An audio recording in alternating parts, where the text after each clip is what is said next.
मजहब नहीं सिखाता आपस में बैर रखना, मजहब नहीं सिखाता आपस में बैर रखना।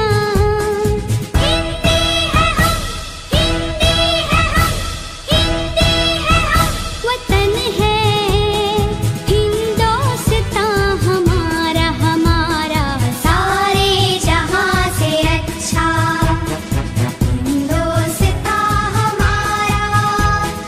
हम बुलबुलें हैं इसकी, ये गुलसितां हमारा।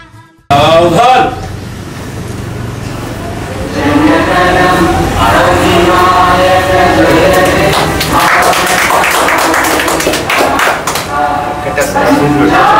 सिंधु गुजरात मराठा द्राविड़ उत्कल गंगा विंध्य हिमाचल यमुना गंगोत्कल जलधि तरंगा।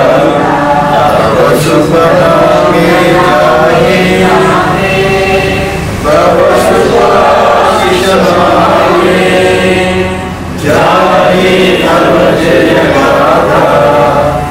जनगण मंगलदायक जय हे भारत भाग्य विधाता। जय हे, जय हे, जय हे, जय जय जय हे, जय हे,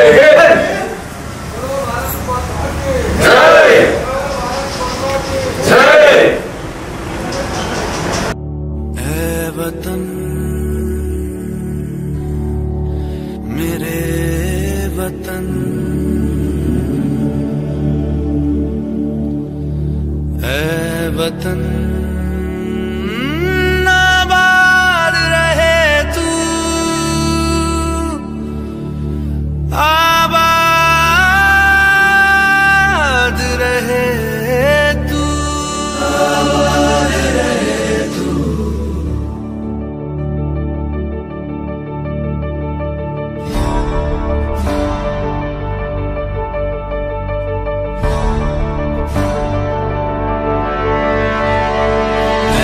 वतन वतन मेरे आबाद रहे तू।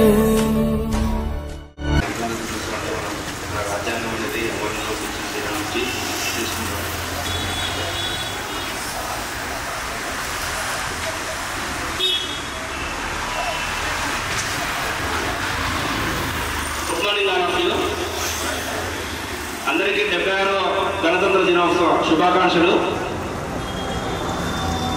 మనము ఈ రాజ్యాంగ స్ఫూర్తి ఫాలో కావాలని స్టేట్ మొత్తం బాడీలో ఎక్కువ పోలీస్ మీద డిపెండ్ అయి ఉంటుంది. ఈ రాజ్యాంగాన్ని అమలు పరిచేదైనా మనం బాధ్యత తీసుకునేది వనరబుల్ సెక్షన్స్ వాళ్ళని అప్లిఫ్ట్ చేయడానికైనా స్టేట్ మీద బాధ్యత ఎక్కువ ఉంటుంది. అందులో ఈ పోలీసులు అనేది ప్రధాన పాత్ర పోషిస్తారు. అందులో మన వంతు మనం కృషి.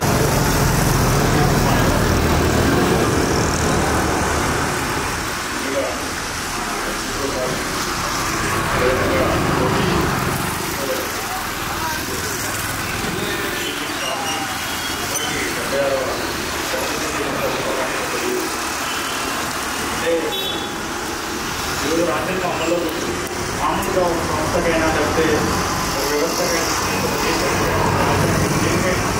నియమ నిబంధనలు అంటే ఆ దేశంలో ఉన్న పౌరులైనా అధికారులైనా అందరూ ఒక ప్రాణాన్ని ఒక సరైన పద్ధతులు ఒక సరైన పదవులు వెళ్ళాలంటే మనం కూడా ఒక నియమ నిబంధనలు పెట్టుకొని మన యొక్క అభివృద్ధికి అదేవిధంగా మనం చేస్తున్నటువంటి వ్యవస్థలో కానీ ఉద్యోగాల్లో కానీ ఉన్నతి సాధించడానికి ప్రతి ఒక్కరు ఒక నియమ నిబంధనలు ఒక లక్ష్యాలు అనేది ఉండాలి. దాన్ని ఉద్దేశించి మన దేశానికి ఒక రాజ్యాంగం తీసుకొచ్చారు. రాజ్యాంగం ఉండడం వల్ల ఎవరైనా తమ పద్ధతిలో దాన్ని అతిక్రమించి వెళ్ళినట్లయితే కంపల్సరీగా చట్టంలో అందరూ సమానులని మన దేశంలో ఉన్నటువంటి చట్టాలైనా ఏదైనా ఒక రాజ్యాంగానికి లోబడి ఉండాలి. ఒక వ్యక్తి అయినా ఎవరైనా ఆ రాజ్యాంగంలో ఉన్నటువంటి అంశాలను అదేవిధంగా మనం కూడా మన జీవితంలో ఉన్నత స్థాయికి వెళ్ళాలంటే నియమ నిబంధనలు ఉండాలని ఆ విధంగా అందరూ అలవాటు.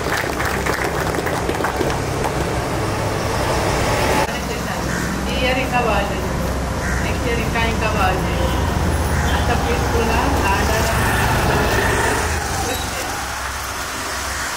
అందరికీ 76వ గణతంత్ర దినోత్సవ శుభాకాంక్షలు. Good morning అలాపు.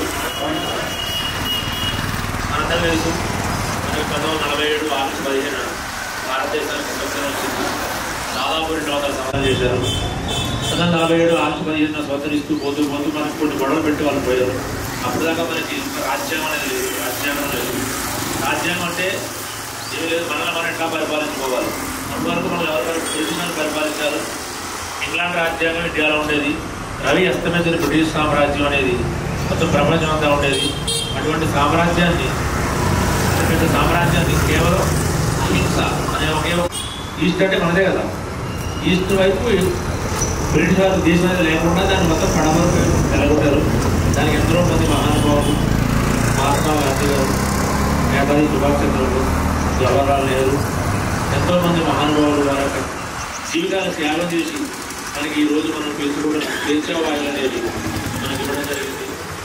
అయితే మనకి ఒక చిన్న లోటు అనేది ఇప్పటివరకు ఉంది. మనకి భారత రాజ్యాంగం అనేది మనకి లేదు. ఎట్లా పరిపాలించుకోవాలి, చట్టాలు ఎట్లా చేసుకోవాలి, పరిపాలన ఏ విధంగా ఉండాలి, ప్రజలకు ఏమేమి అప్పులు ఇవ్వాలి, ప్రజలకు ఏమేమి బాధ్యత ఇవ్వాలి అనేది కొన్ని సిస్టమేటిక్గా జరగాలని దానికి డాక్టర్ బిఆర్ అంబేద్కర్ గారి నాయకత్వంలో 1950 జనవరి 26 భారత రాజ్యాంగం అమల్లోకి వచ్చింది. అప్పటి నుంచి మన దేశం సంపూర్ణ సర్వసత్తాన సామ్యవాద భారతదేశం అమల్లోకి రావడం జరిగింది. అప్పుడు మనకి రాజ్యాంగం రావడంతో మనకు కొన్ని బాధ్యతలు, మనకు కొన్ని హక్కులు సంక్రమించాయి. ఈ ప్రజల యొక్క హక్కులు ఏవైతే ఉన్నాయో ఆ హక్కులు కాపాడడం కోసం ఒక వ్యవస్థ కావాలి. ఓన్లీ ప్రజల హక్కులు కాపాడడం కోసం, ప్రజల మాన ప్రాణాలు కాపాడడం ఒక వ్యవస్థ కావాలి. కాబట్టి ఆ వ్యవస్థ అనేది ఈ పోలీస్ వ్యవస్థగా ఇప్పటివరకు ఓన్లీ మనం బ్రిటిష్ వారి చెప్పిన పనులు, బ్రిటిష్ వారి ట్యాక్స్ కలెక్షన్, ఎవరైనా ట్యాక్స్ కట్టకపోతే వాళ్ళు చేయలేని అవే మన డ్యూటీస్ ఉంటాయి. ఆ 1950 జనవరి 26 నుంచి మన యొక్క డ్యూటీస్ అనేవి మారినాయి. మనకి ప్రభువులు ఎవరు? ప్రజలే. అప్పటివరకు మనకు ఒక రాజరిక పాలన, ఒక డెవలప్మెంట్ పాలన దేశం అనేది నెగారిపోయింది. అప్పటి నుంచి 1950 జనవరి 26 రిపబ్లిక్ డే రావడంతో ప్రజలు మనకి ప్రభువులు అయ్యారు. ప్రజలు వారు ఎన్నుకున్న ప్రజలు ఏ బాధలో పోలీసులు వచ్చినా మన ఇండివిజువల్గా వాళ్ళతో సానుకూలంగా స్పందించి వారి యొక్క బాధల్ని ఎన్ఫలిటికల్గా ఇది వారి యొక్క సమస్యల్ని మనం అనుకూలంగా పరిష్కరించాలి. అంతేగాని ప్రజలు అనేది మనకి ప్రభువులు కాబట్టి వాళ్ళతో ఎక్కువ మనం మిస్బిహేవ్ చేయకుండా వాళ్ళతో మంచిగా మాట్లాడి వారి యొక్క సమస్య ఇదే విధంగా విధానాలు కూడా చక్కగా చేస్తారని ఇవరకు మన పోలీస్ స్టేషన్ అయితే అంతా లాండ్ ఆర్డర్ సిస్టమ్గా బాగానే ఉంది. అదేవిధంగా ముందు కూడా అదేవిధంగా చేస్తారని మనస్ఫూర్తిగా కోరుకుంటున్నాను. Thank you.